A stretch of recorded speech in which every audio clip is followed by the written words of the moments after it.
The Yemeni armed forces just carried out a significant attack against Israel, hitting the Ramon airport in the south of Israel. But this attack came with many messages, especially after they targeted that location without an Israeli interception and without Israeli detection of this attack. Let's have a look at some of the images that came out earlier on in relation to this attack, and how I will explain to you how Yemen managed to carry out these attacks with so much success. These were some of the videos that were circulating today of this attack. A UAV or Yemeni drone came without any sort of detection and landed in the airport, in Ramon airport, and caused a lot of damage. Israel stopped, completely halted, and closed its airspace,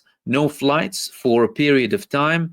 They later on declared that they resumed the flights all across Israel. And of course, they stopped it all across Israel, not just in the southern part of Israel. There were several images coming out also after this attack had happened, such as this one over here.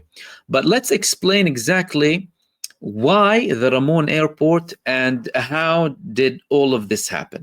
Well, this didn't come out of nowhere. Firstly, the Ramon airport is an airport that Israel built several years back after the Palestinian resistance started to reach the Ben Gurion airport with Palestinian developed missiles.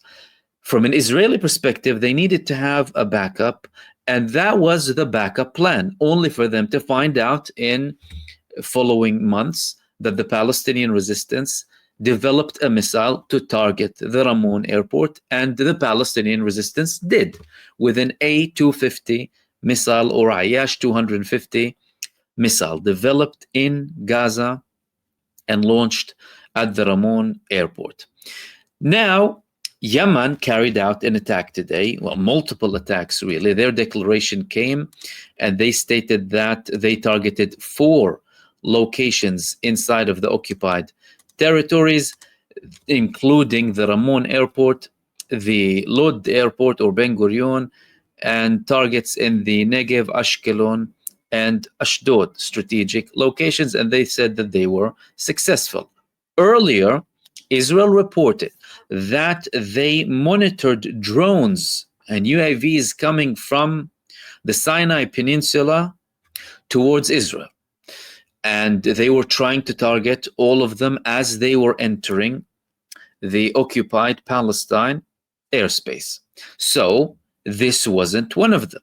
Therefore, the Israelis started to think, well, how did we fail with this attack? Why did we not intercept, nor did we see the actual missile? They started to raise questions. How did all of this happen? One of the theories that came from Israel is the fact that this drone from Yemen came through Jordanian territories. However, they could not confirm anything. They only were surprised to see this missile attacking the genocide state and the Ramon airport with a drone that Israel, again, could not intercept whatsoever.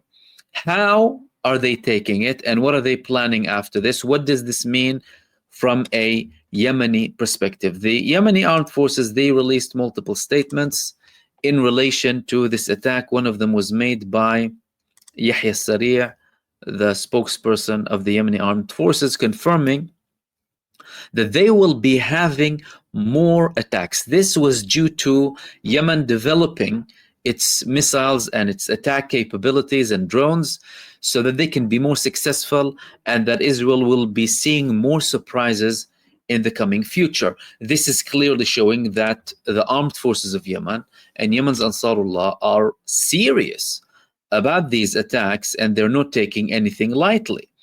Ever since Israel targeted and assassinated the prime minister, who isn't a member of Ansarullah, by the way, and several ministers, again, who don't have any sort of military affiliation and are not directly involved in anything to do with the attacks against Israel, and that is visible clearly now with all of these capabilities not being touched and actually improving from Yemen, again proving that what Israel is a huge failure. This parasite entity, huge failure, only good in attacking civilians and women and children and destroying buildings, nothing else. However, this is definitely an escalation coming from you. Of course, the Israelis, they started to threaten yet again.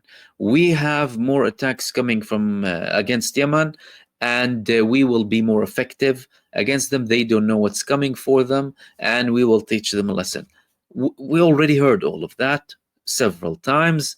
Israel failed time after time in doing anything to stop the attacks against it or harm the capabilities of Ansarullah. However, what we do understand from these attacks and from how far things are developing, from how successful Yemen is with these attacks against Israel's most strategic locations, this is exceptionally important, is one thing, which is there is no de-escalation in sight.